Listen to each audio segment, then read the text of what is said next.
चित्रमीमांसायाः उपमा प्रकरणे भवतां स्वागतम्। पूर्वम् अप्पै दीक्षितेन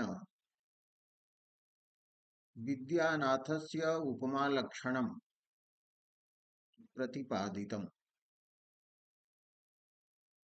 विद्यानाथस्य यदुपमालक्षणं तस्य विषये प्राक् बोधितम्। अग्रे अप्पै दीक्षितः विद्यानाथस्य उपमालक्षणं खण्डयति। तत् खण्डनं कथं वर्तते इति विचारणा अद्य प्रारभते। विद्यानाथेन उक्तं यत्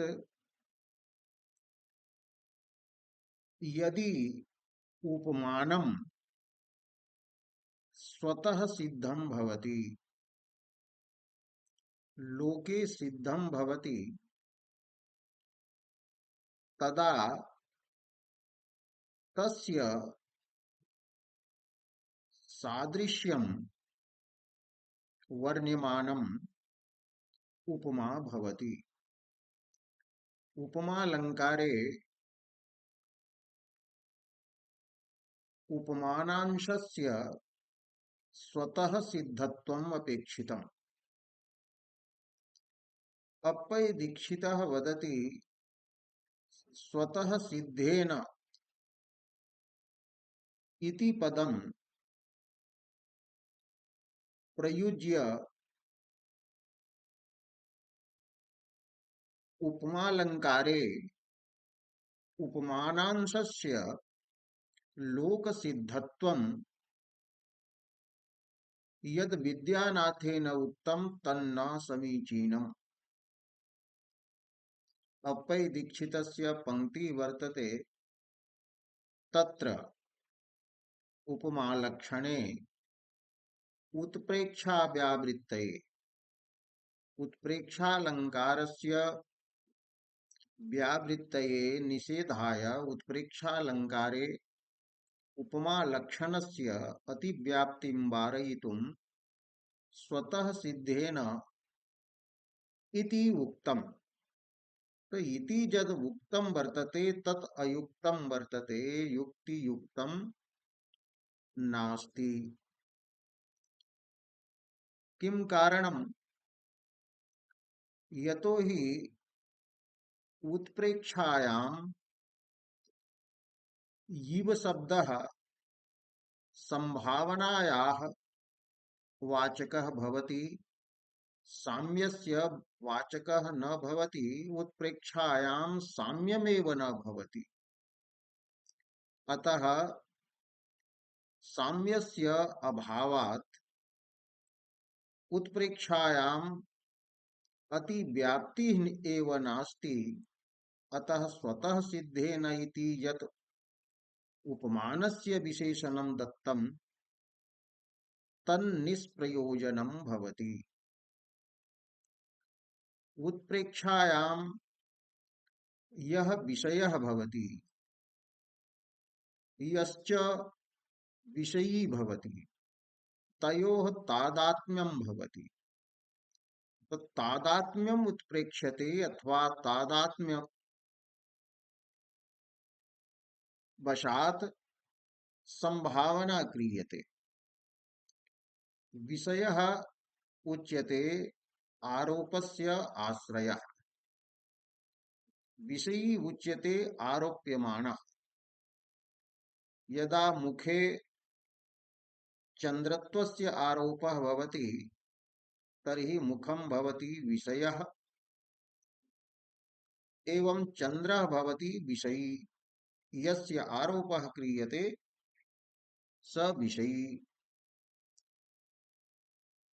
तर्हि उच्यते उत्प्रेक्षायां ईवकारस्य अर्थात ईव शब्दस्य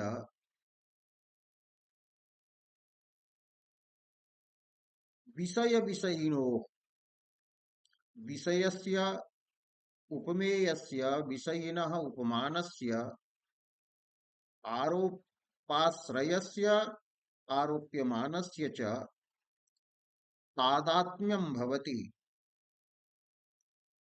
तादात्म्यं नाम भेदेपि अभेदः तत्र भवति कल्पितः। तर्हि तादात्म्यादि संबंधेन तत्र इव शब्दस्य संभावनावाचकत्वं भवति। तत्र साम्यस्य अवाच्यता एव भवति। इवेन साम्यस्य वाच्यता तत्र नास्ति। अतः ततः एव तद्व्यावृत्तेः अस्मात् कारणात् साम्यस्य अवाच्यतया एव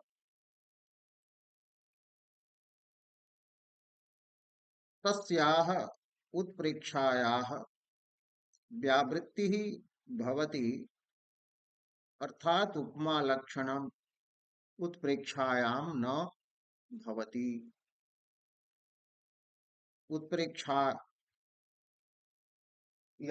उपमा लक्षणस्य अतिव्याप्तिः न भवति। यतः साम्यं तत्र वाच्यं न भवति। अतः वाच्यं साम्यम् इति यदुक्तं विद्यानाथेन तस्मादेव कथनात् उत्प्रेक्षायाम् उपमायाः लक्षणं न गच्छति। अतएव तत्र उत्प्रेक्षा व्यावृत्तये स्वतः सिद्धेन इति अन्येन इति पदेन वाच्येन उपमानेन यत्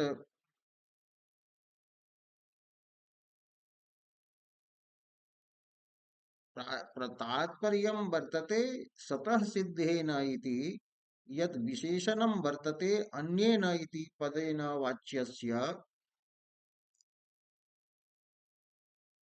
उपमानस्य तद् विशेषणं न वक्तव्यं भवति, व्यर्थं वर्तते।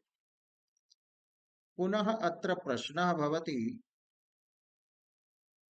इव शब्दः उत्प्रेक्षायां संभावनावाचकः भवति, उपमायां च साम्यवाचकः भवति। अत्र प्रमाणं किं वर्तते? तत्र अप्पै दीक्षितेन प्रमाणद्वयम् उपन्यस्यते। तत्र चक्रवर्ती नाम्ना विदुषा उक्तं वर्तते। उक्तं हि चक्रवर्तिना इति कथनम् अस्ति अप्पै दीक्षितस्य। यदा अयम् उपमानांशः उपमायाम् उत्प्रेक्षायां वा यद्भवतु उपमावाक्यम् अथवा उपमानवाक्यम्, तत्र उपमानरूपः यः अंशः स लोकतः एव सिद्धिं रिच्छति, प्राप्नोति। तदा उपमैव भवति येन इव शब्दः साधर्म्यस्य सूचकः ज्ञापकः भवति। यदायम् उपमानांशो लोकतः सिद्धिं रिच्छति तदोपमैव येनेव शब्दः साधर्म्य सूचकः।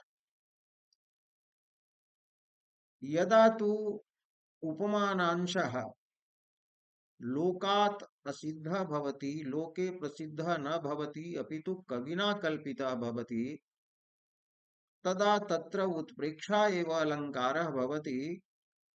यस्मात् कारणात् तत्र इव शब्दः संभावनापरः भवति, संभावनायाः बोधकः भवति। यदा पुनरयम् लोकादसिद्धः कविकल्पितः ततोत्प्रेक्षैव येन इव शब्दः संभावनापरः भवति। एवं चक्रवर्ती नामकस्य आचार्यस्य वचनं प्रमाणं वर्तते इव शब्दः तत्र संभावना बोधकः भवति। एवमेव महाभाष्यादौ न हि तिङन्ते नोपमानमस्ति इत्यादौ कैयटे च स्नाति इव गायति इव वदति इत्यादौ इव शब्दस्य संभावना परत्वम्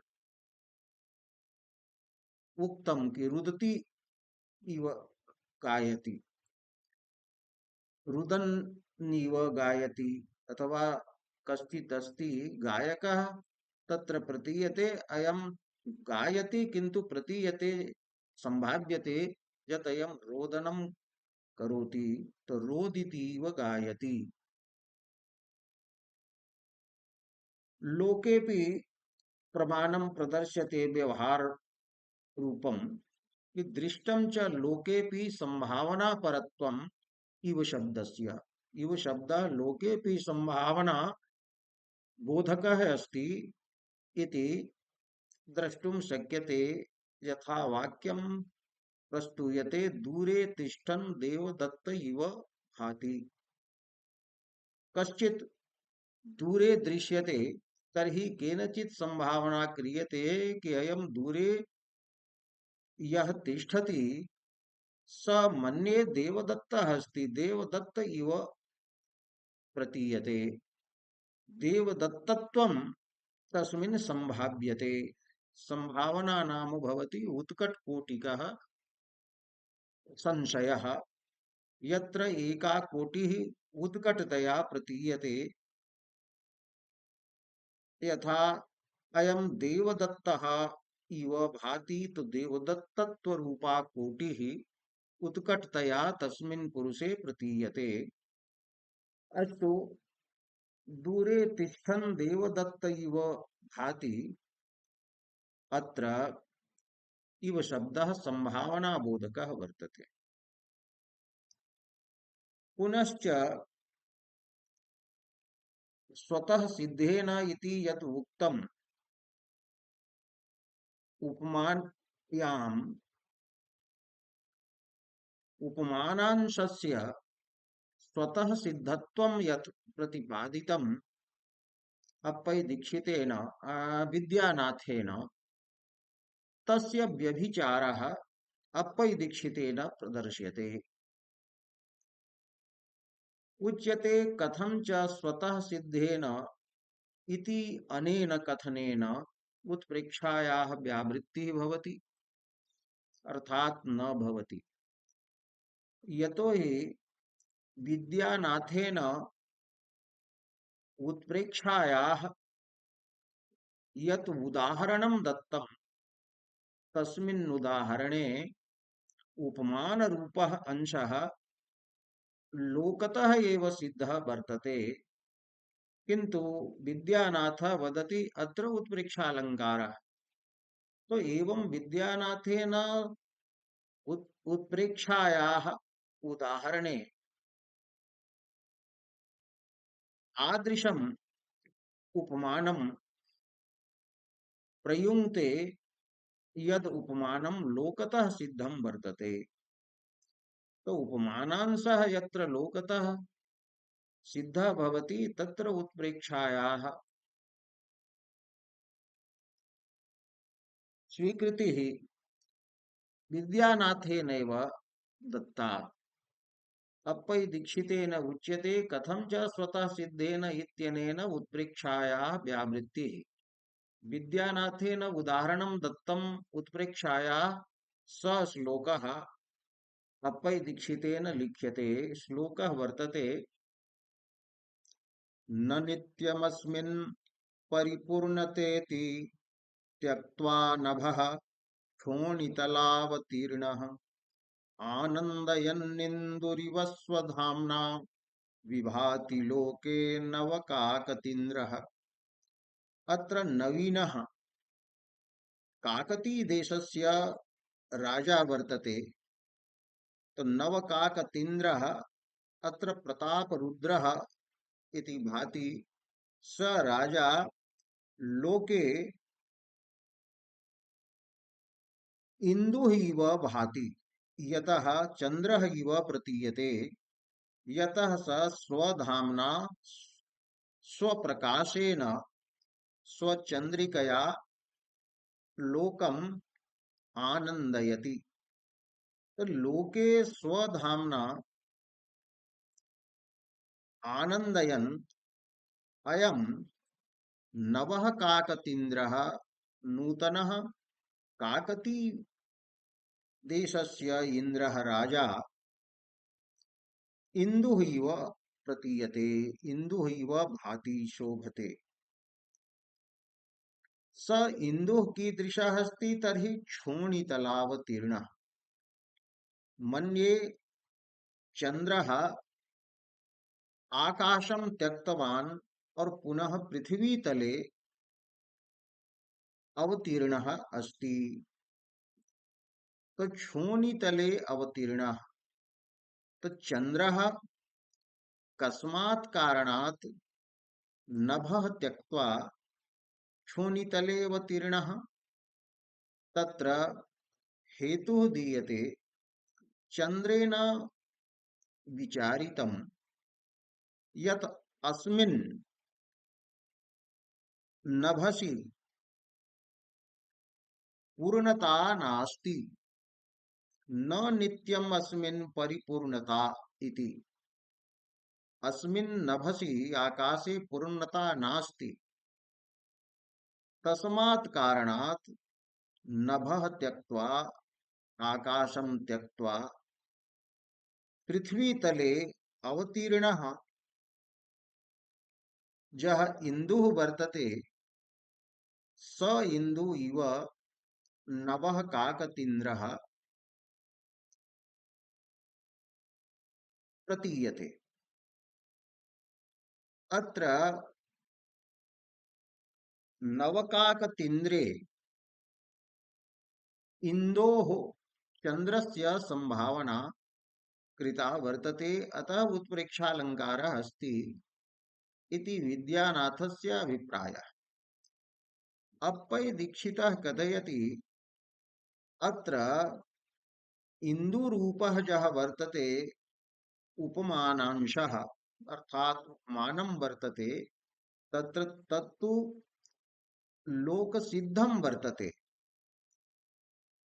तर्हि अत्र उत्प्रेक्षा कथं स्यात्? यदि उत्प्रेक्षा अत्र स्वीक्रियते तर्हि उपमान लक्षणे स्वतः सिद्धेन इति कथनस्य प्रयोजनं किं वर्तते? अतएव उच्यते इति तदीयोत्प्रेक्षोदाहरणे। तदीयम् अथवा तदीया तस्य इयं या वर्तते उत्प्रेक्षा तस्याः उदाहरणे अथवा तदीये उत्प्रेक्षायाः उदाहरणे एव उपमानस्य स्वतः सिद्धत्वात्। उपमान रूपः अंशः स्वतः सिद्ध वर्तते, लोक सिद्ध अस्ति। अतः स्वतः सिद्धेन इति कथनेन उत्प्रेक्षायाः व्यावृत्तिः कथं भवति? भवता विद्यानाथेनापि एतत् स्वीकृतम् अनेन उदाहरणेन यत् उत्प्रेक्षायामपि उपमानांशः लोकसिद्धः भवति, अतः उपमालक्षणे स्वतः सिद्धेन इति विशेषणस्य दानेन उत्प्रेक्षायाः व्यावृत्तिः निषेधः न संभवति। पुनः अत्र शंका भवति यत् विद्यानाथस्य उत्प्रेक्षायाः उदाहरणे यः इंदुः वर्तते स स एव आकाशस्थः इंदुः नास्ति उपमानम्, अपितु क्षोणितलावतीर्णः इंदुः अस्ति। पृथिव्यां यः आगतः स चन्द्रः उपमानं वर्तते। तर्हि होनितलावतीर्णत्वं यः उपमाने अंशः वर्तते स तु लोकतः सिद्धः नास्ति। कदाचिदपि लोके चन्द्रः पृथ्वीतले न अवतरति, अवतीर्णः न भवति। एवं क्षोणितलावतीर्णत्वधर्मेण इन्दुरूपम् उपमानं लोकतः सिद्धं नास्ति, यतः उत्प्रेक्षा वर्तते। विद्यानाथस्य उदाहरणे इन्दुः स्वतः लोकसिद्धः भवतु नाम, किन्तु शोणितलावतीर्णत्वेन पृथिव्याम् अवतीर्णत्वेन स लोके प्रसिद्धः नास्ति। शोणितलावतीर्णः इन्दुः प्रसिद्धः नास्ति, अतः अस्ति। तत्र उत्प्रेक्षोदाहरणे इन्दुरूपस्य उपमानस्य लोके असिद्धत्वम्।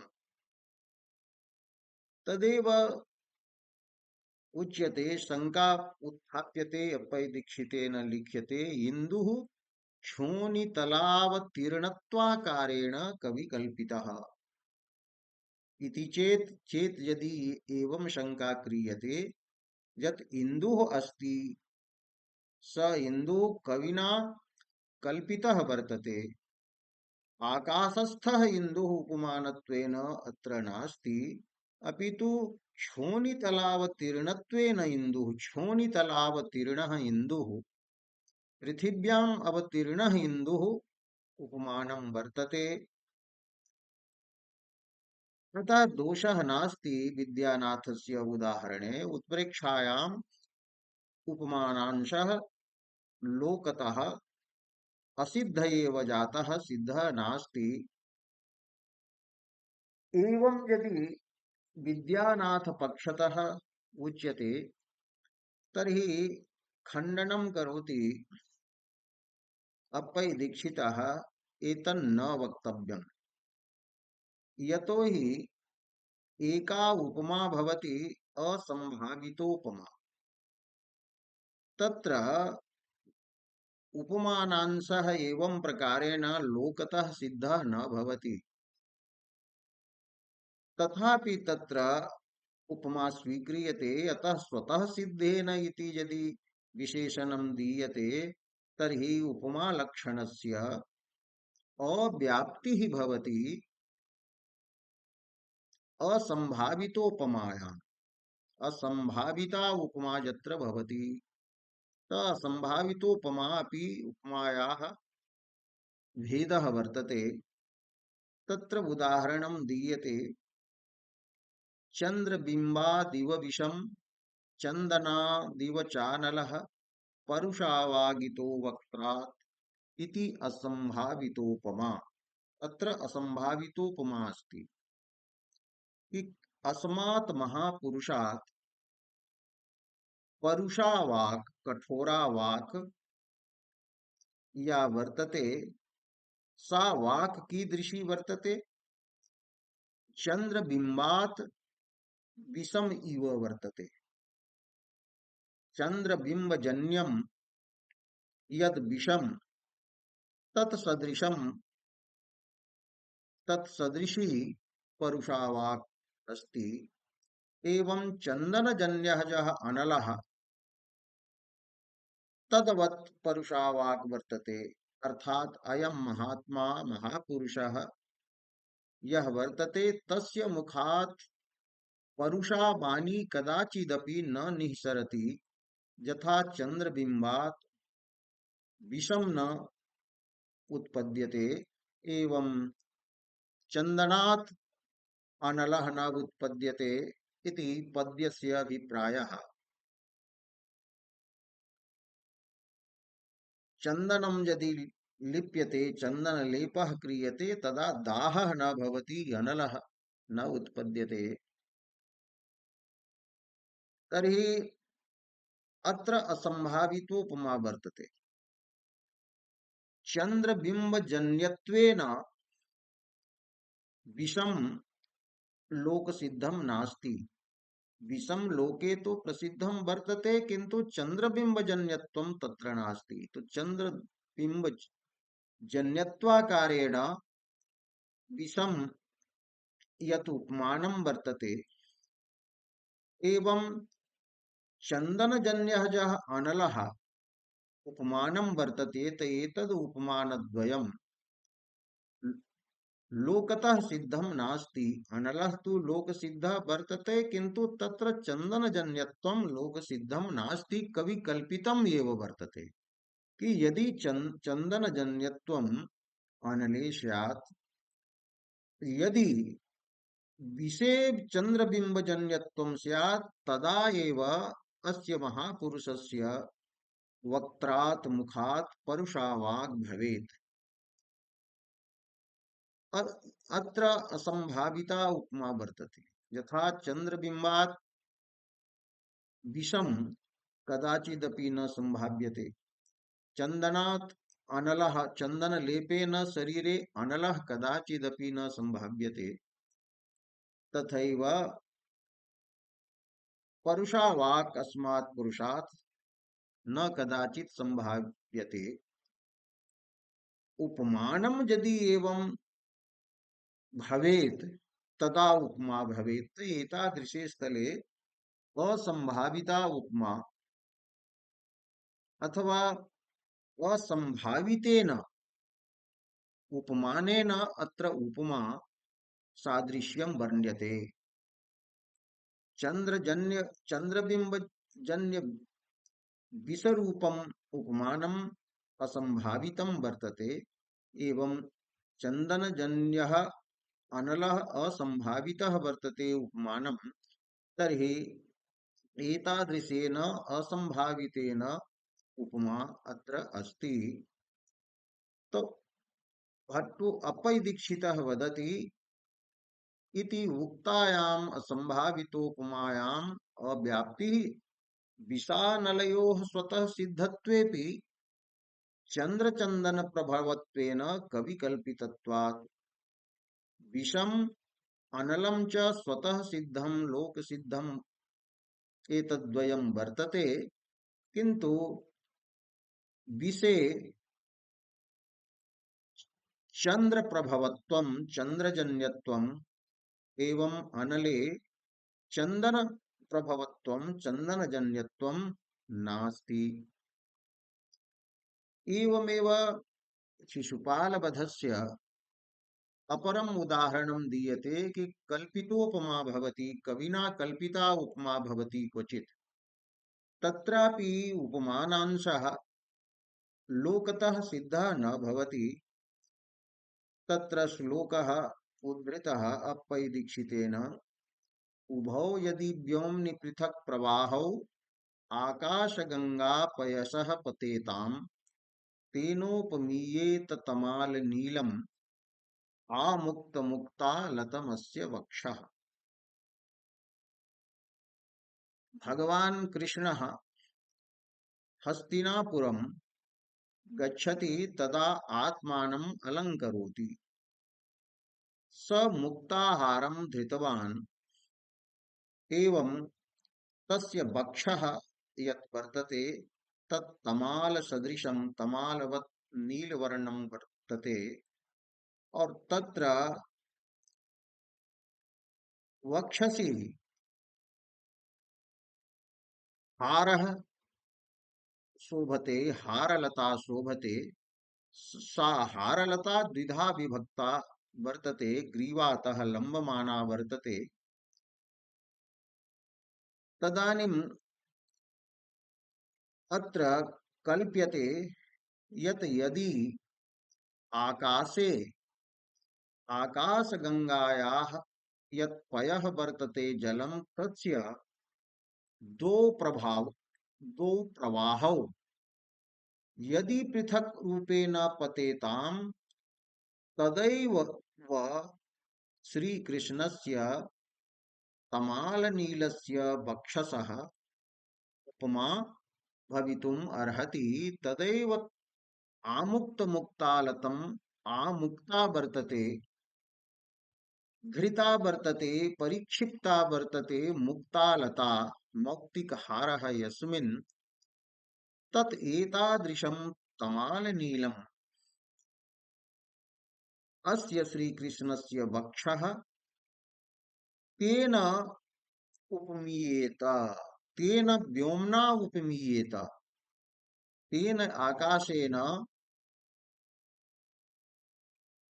उपमा कृष्ण वक्षसः स्यात्। तो केन आकाशेन, तो यस्मिन् आकाशे आकाशगंगायाः द्वौ प्रवाहौ पतेताम्। अत्र आकाश रूपम उपमानम व्योम रूपम उपमानम सिद्धम वर्तते, किंतु तत्र आकाश गंगायाः जलस्य द्विधा द्वौ प्रवाहौ सिद्धौ न स्तः। तो आकाश गंगा जल प्रवाह द्वय वैशिष्ट्यम व्योमनी नास्ति। तो यदि एवं कदाचित भवेत् कि आकाश गंगायाः पृथक प्रवाहो यदि पतेताम, तदा ताभ्यां पृथक प्रवाहाभ्यां शोभमानं यद् व्योम वर्तते तेन व्योम्ना तेन आकाशेन मौक्तिकहार विशिष्टं नीलवर्णं तमाल नीलवर्णं श्रीकृष्णस्य वक्षः उपमातुं शक्येत। एतत् अत्र उपमानं कल्पितं वर्तते। अत्र उपमायां व्योम रूपम् आकाश रूपं यत् उपमानं वर्तते तत् कविना माघेन कल्पितम् अस्ति। तर्हि अत्र उपमायां तु सर्वथा एव विद्यानाथस्य उपमालक्षणस्य अव्याप्तिः वर्तते। यतो हि अत्र कविकल्पिता वर्तते, कविकल्पितं वर्तते उपमानं यस्याम् एतादृशी उपमा अस्ति। एवं अप्पय दीक्षितः वदति स्वतः सिद्धेन इति यत् कथितं तत् समीचीनं नास्ति, तस्य खण्डनं मया क्रियते। यतो हि स्वतः सिद्धत्वम् उपमाने यदुक्तं तस्य प्रयोजनं वर्तते उत्प्रेक्षायाः व्यावृत्तिः। तत् प्रयोजनं तु वाच्यं स्वाम्यम् इति कथनेनैव सिद्धं भवति, अतिव्याप्ति वारणं संभवति। यतो हि इव शब्दः तत्र संभावनायाः वाचकः भवति।